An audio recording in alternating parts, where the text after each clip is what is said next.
Happy Monday and good noon.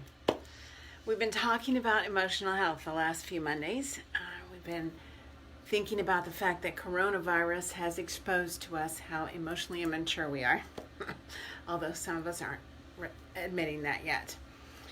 So we've been kind of on this journey of thinking about emotional maturity. Today I want us to think about this idea of blaming. We are taught in our society, or at least it gets modeled everywhere, that we should be blaming people. Always blame someone. If it's not going right, blame someone. Find the person to blame. And we are good at it. We do it all the time. In fact, blaming comforts us. At least for the moment. At least for a little while. It comforts us with this illusion that we are in control. Which we all want, right? We all want to be in control.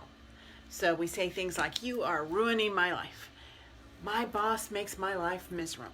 Or if my relationship is bad because he won't, whatever. We blame. And that blame somehow comforts us in the moment. But what really happens is it strips us. It strips us of our own personal power. Leaves us feeling helpless or stuck, right? We mistakenly believe, when we're blaming, we mistakenly believe that we don't have choices. So here are a few signs, there are lots of them, but here are a few signs you might be using blame. And it would be getting in the way of your own emotional maturity. If you feel like you've been dealt a bad hand, or if you don't think you can change anything in your life for the better, or if you view negative occurrences or negative relationships in your life as being out of your control, those things are signs that you use this blaming a lot, and it's causing you to be immature emotionally. We all do it. So this is just a moment for us to kind of take an assessment. Do you feel like you've been dealt a bad hand? Do you think that you can't change anything for the better in your life? Do you view negative occurrences or negative relationships as being out of your control?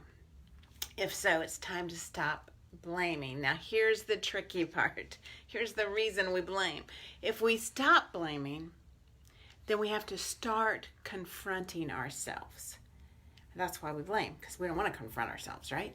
So if I stop blaming my boss for how unhappy I am, then I have to start facing my fear of looking for a new job. Or if I stop complaining about my adult child's irresponsibility with money, then I have to start looking at how my lending her money is part of the problem. Or if I stop complaining about the fact that my parents are demanding, then I have to start saying no. See, if I stop blaming, I have to start confronting myself. So if I stop, blaming others for my poor performance at work, then I have to actually start asking someone for some help. And we like to avoid that whole confronting ourselves stuff. So this is why we're talking about blaming today. If I stop blaming, then what is it that I have to start doing? So I'm challenging you this week that as you find yourself blaming, whether you actually say it out loud or it's just in your head, think for a moment, what would I need to start doing if I stopped blaming? If I stop blaming, what do I need to start facing in my life? It's a hard challenge, but totally worth it for all of us.